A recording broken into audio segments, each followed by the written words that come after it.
So like a month ago, I had this idea that I wanted to come back and speak and before the holidays. Go ahead. Who are you? I'm Brian. Brian. I'm Brian Roebuck, King Brian Roebuck. Nice to meet you. King. So I had this idea. I was like, I wanted to speak right before the holidays because I understand like a lot of people gonna go home and enjoy yourself, and that's when trouble can happen.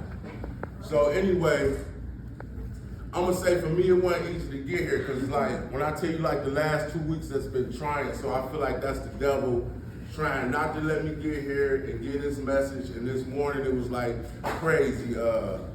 Yesterday I was sick. Today I was more sicker. Like I had to push myself. I just felt like the devil was gonna try to do anything to get me not to be here because I feel like somebody like really needed to hear the message. And if anybody know me, like I love my belt clip on, and guess what? On my way here I broke it. So I'm like, damn, if it ain't one thing, it's another. I'm on the freeway. I see the police with that old trick with the lights on, but they ain't got nobody, they just want you to speed. But I'm hip, so I'm like, nah, I ain't even about to speed, because that ain't gonna let them get me, I'm gonna get there. So let me go into the Roebuck playbook, and I had my notes, and last night I had wanted to put them in order, but guess what? When I got off work and went home, I sat on the couch, and guess what? I woke up there at 4 o'clock. So let's start with the serenity prayer. God, grant me the serenity to accept the things I cannot change, the courage to change the things I can, and the wisdom to know the difference. Amen. And so the next thing is, like I see a lot of people here, like a lot of my guys, Elliot, my boy Curly, Eric, too many of y'all to name, but first and foremost, y'all still here, so that means y'all stick and stay. So give yourself a hand clap for keeping your life together.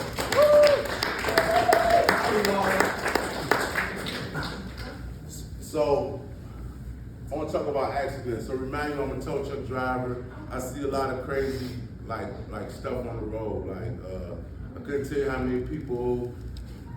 many dead people, cars I towed, they've been in an accident, they've died. It's like rough. And I say that to say this, I always tell people, it's like, hey, wear your seatbelt. You a passenger, please wear your seatbelt because like, it can save you. It can save you. So that's like one thing about accidents. So I want to share some about opioids. So from 1999 to 2019, almost 500,000 people had died from using some type of opioid. And that's just opioid. That has absolutely nothing to do with crack, alcoholism. That's just opioids.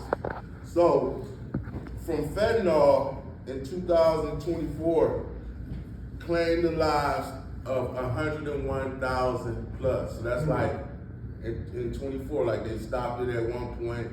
And so like, if you anything like me, you love LeBron James, you always be like, when you play for the Cavs, be like 19,400 or something to fill the Cavs arena. Guess what? That's enough to fill the Cavs arena 5 times. Could you imagine that? Could you imagine that? All them people in there one time times 5 in 1 year? It's crazy. So that like kind of made me think about accidental overdoses, man. Because guess what? Them people didn't plan on dying. They just didn't. And I feel like me and my addiction, I went so hard, and I don't know about nobody else, like I went so hard with my shit. I just get to that one point where in your brain you say, damn, you done fucked up, you feel like it's too late, because you done crossed that line. So I feel like that was my main message today, man, about accidental overdoses, man. Like, it's easy to happen. Our bodies is the same. Like I'm gonna use Eric. Like, my body ain't no different from his body. Like, we can all die. We can all die. It's a sad, selfish thing, like I always say. Like my grandson, he always FaceTime me. He actually came up to my job the other day looking at the trucks, and it's like how selfish is it to go use and overdose and die. Now he FaceTiming a ghost. You know what I'm saying? So the whole accidental overdose thing, man, that's just something that just trips me out, because like it's just so it is so unexpected. And I know it's a lot of people in here who had their overdoses. Thank God to Narcan brought them back, and guess what? You was lucky. You might not get that chance. Like, you just might not. Like, it's like the luck of the draw with this stuff. Like, even with like fentanyl, like, we honestly don't know what these people that's picking this stuff. They don't care. They just want our money. I remember years ago, when the heroin epidemic first started popping up, a friend of mine was selling it. And me, I sold crack. And so like, when the heroin epidemic coming, I'm seeing people making a lot of money, and I'm understanding about people. I know it's because I had a neighbor. It killed my neighbor. My neighbor used to buy crack from me. Next thing you know, he told me he was on heroin. I should sell heroin. And I'm like, And next thing you know, the corners was taking him out of his house. And I asked a friend of mine, I said, so what do you do if somebody died? And he said, they just dead. He didn't give a fuck. He said, they just dead. And I'm like, that's just something that I don't want no parts of. Like, some people just don't care. Some people just do not care. All right, so now we're gonna go to my PowerPoints. My means is PowerPoint means I don't believe in holding nobody up for a long time. Like years ago, I came with me and one of my friends, we was sitting around talking, and he was like, man, you know what we need power meetings. He was like, don't nobody want to be in no meeting for no hour and blah, blah, blah. He was like, we just need to get to the PowerPoints and keep it pushing. And I'm a firm believer of that, because you leave me in a meeting too long, I don't want to hear that shit. So anyway, PowerPoint number 1, realize who you are. If you came here and you in this building, guess what? You fucked up. I don't give a fuck if it's about some weed. You fucked up. You made it here. I don't care if it's the courts or whatever. If you're fucked up, you made it here. You sitting in one of these seats. Me standing right here, I'm fucked up. Like let's just face that. Realize who you are. Number 2, get you a sponsor and a network of people. Call them. So Les in here. I learned this from Les. He's not in here, but I learned this from Les. Because I'm the first person who, when it comes time to pick up, I'm going to pick up. I don't want to call nobody. What the fuck do I want to call you for? I want to get high. So anyway, Les had brought it to my attention that right now, while you in this process, if you just get you a network of people and you calling them all the time, it's going to be easy for you to call them when that time comes. So I really suggest that. 3, PowerPoint number 3. Tell on the disease to take power from you. If you having those fucking crazy thoughts, because you gonna have them. You gonna have them, man. Like, guess what? You're gonna have them till you die probably. A lot of people is like, some people don't want to face that reality, but guess what? Whatever it was, your vice that got you in these seats, you're gonna deal with that problem till the day you die. Like, it just is what it is. So it's like, when you have them crazy thoughts, like some of y'all probably be in a group like, and don't want to share certain stuff because you feel you're embarrassed. But guess what? Somebody next to you is thinking worse shit than you. Like, I did so much worse shit in my life, and anybody who was in group with me, know I don't care to share about it, because guess what? I don't have to save face for none of y'all. So I try to tell on that disease as much as I can to give me some comfort. And guess what? When you tell on that disease, somebody gonna come up to you and say, hey, bro, man, yeah, yada, yada, yada. And that's gonna help you out. PowerPoint number 4. And that's a tough one, y'all. The program could be so simple if you surrender.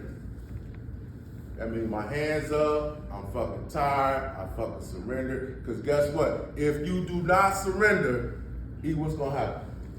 You're gonna be back out there. You're gonna be the fuck back out there, looking stupid as fuck. And once again, that's just one of them things, man. It is what it is. Like, It's no gray line with this shit. Like, man, I couldn't tell you how many like type of things I done tried.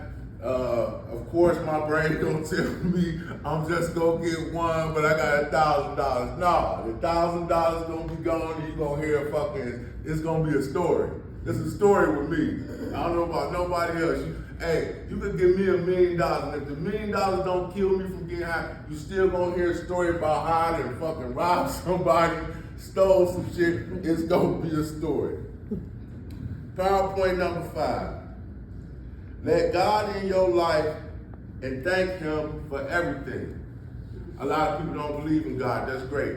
Whoever your higher power is, let Him in, and every day, like, just be thankful. Because I'm gonna tell you something. Like, this place is great. Like, I never realized how much a sober environment really meant. Like, these people, boom, y'all go from PHP, IOP, you get you a job, these people not asking you for shit, you save you a couple dollars, and you move on. But I'm gonna tell you something that I will suggest strongly. Cause see me, I left here. I went to my sister's house. I'm not happy over there. So this Friday, I'm moving into sober living. Cause guess what, that's what's gonna happen. I need peace in my life. I need to be around people in recovery who's trying to do the same thing I'm trying to do. Because guess what? In the reality, man, don't nobody care about your recovery. I'll give you a prime example. It's 12 o'clock in the morning.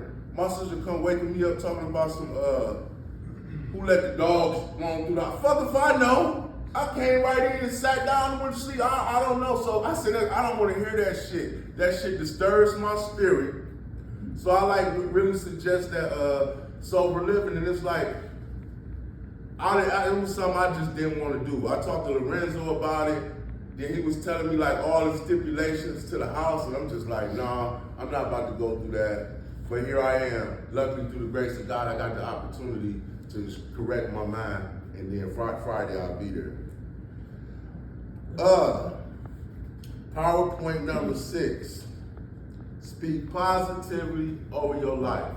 I always try to say this, man. I always try to motivate people. It's like, anything in life is achievable. Even if you wanted to be fucking president of the United States, I don't give a fuck how much crack, heroin, or alcohol you drunk, whatever. You could truly be president of the United States if you apply yourself correctly and take the steps to get there. You could do it. Like, period. I don't care what it is you may desire. You can do it. I don't care what it is. Y'all can do it. Know that. Speak positivity over your life. Like, you was not just like, whatever you was. Now you can be something different. But guess what? It's not going to fall into your lap. You got to work hard, man. It's a grind day to day. Last thing I got for y'all, man. Stay patient.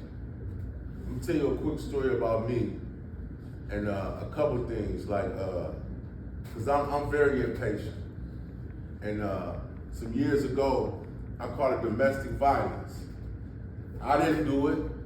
The girl I was living with, long story short, she acted like she was on the phone with a dude when she came up the steps. I took her phone out her hand, held her to the wall like this, looked and seen that she wasn't on the phone with nobody, gave her phone back, and left. I'm gonna walk the door, I hear her on the phone say, Mom, Brian just jumped on me.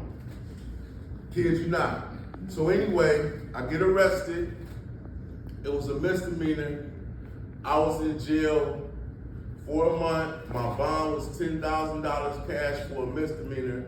And I was so, I know I'm innocent, but I was so impatient and wanted to get out. I copped out to that charge, and guess what? That misdemeanor is hunting the fuck out of me. When I moved to fucking Florida, it took me 6 months to get a job because how it's set up. Unlawful restraint. She faked like she had a kid.